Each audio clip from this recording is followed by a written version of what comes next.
Every fall brings something new memories, new mistakes, and new experiences that make me a better hunter. For me, hunting has always been more than just antlers on the wall. It's about the experience, the harvest, and the moments with friends and family that stick with me long after the season ends. Over the past few years of filming my hunts, I've grown to love sharing the experience with others. And today I want to take you back to a hunt from a few years ago where I spined a big 8-pointer in Pennsylvania. Back when I went to Penn State University, I didn't do quite as much hunting as I do now, but I was fortunate enough to make a few trips home back to eastern Pennsylvania to hunt with my dad. Saturday morning, I headed into a spot where my dad has had permission for years. It's been a great spot. We've had some awesome hunts there. I even shot my first buck with a bow there, a great 9-point buck. It's a stand that we call the 9-point stand. And on this hunt, I started off the morning sit about 100 yards to the east of that stand with an east-southeast wind blowing back towards a bedding area where I was expecting deer to head towards to bed down. Now on this morning sit, I didn't see any deer, and at about 10:30, 11 a.m., I decided to get down and head back for some food. On my way out of the woods, I actually smelled a super rutted up buck. And not long after I smelled that, I actually laid eyes on him. Turned out to be a deer that I probably would have shot at the time, but he didn't come any closer than 40, 50 yards, and I still made it out of the woods. While I didn't see any deer from the tree stand, that encounter with that buck had me fired up to go back in there for an evening sit. So at about 2:30 p.m., I headed back in with my climber, and this time I went about 100 yards north of the 9-point stand up on the mountaintop, still with that same east-southeast wind. And I got up in the tree about 2:30, and about an hour into the hunt, I was eating a protein cookie, and I look down the hill and I see 2 deer walking up the mountain.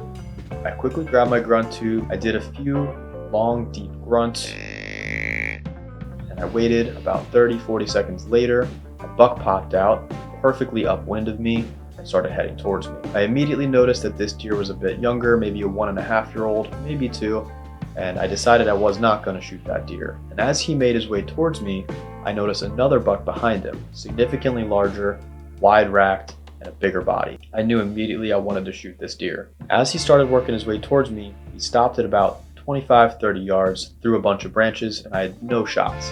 As that big buck stood there, the smaller buck continued to head past me and actually got downwind of me, where he stopped and smelled for about a minute or two.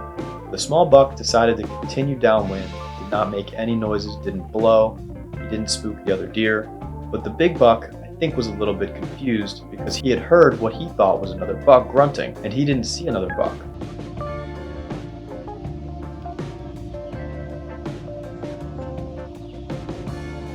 So I think what he decided to do was kind of head back the way he had come from, but on a slightly different route. He headed downhill a little bit just into my shooting lane, and this was after about 10 minutes of him standing there and me shaking in the tree. Now I know the footage isn't perfect. This was on my phone back when I just started filming my hunts, so I apologize for that, but you can still see pretty much everything that goes down here.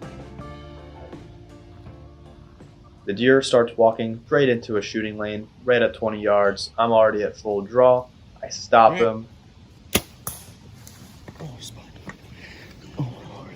And right when I stop him and he stopped, I let the arrow fly. Now, I don't know about you guys, but I found that when I shoot deer, I'm usually a little bit high from a tree stand. It's just something that happens. I usually hit 2, maybe 3 inches higher from where I'm aiming.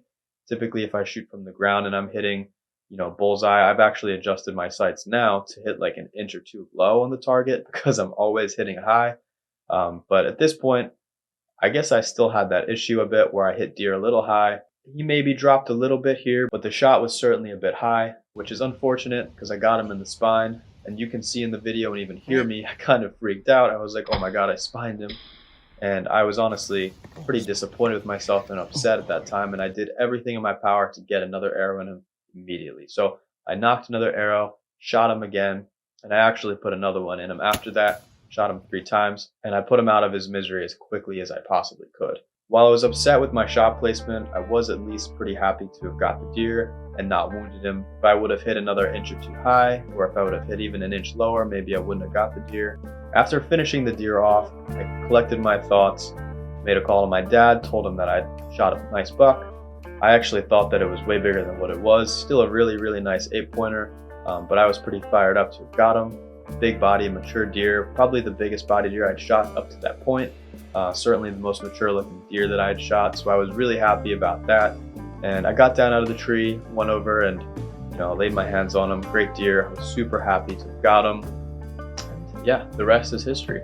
So one thing I've learned is to optimize my time hunting around the rut, and late October, early November, best time to hunt, 100%. Another key takeaway I got from this is just time in the stand. I got into the woods pretty early. I think I was in there at like 2, maybe even a little earlier than that, and I was relatively quiet getting to the tree, which is also super important. Another key takeaway here is know your shots and know your bow and know how you shoot out of a tree. It's not the same as shooting perfectly level on the ground as it is shooting downwards at a deer. A lot of times people will have a really good shot parallel to the ground, but when they go to shoot out of a tree, they actually turn their arm down like this, and it kind of changes the way that you anchor and the way you look at the bow. My dad told me a long time ago that when you're shooting out of a tree, especially at a steep angle, you need to kind of turn your body at your hips to be able to make a good shot on the deer, because the distance between my anchor point and my bow hand is different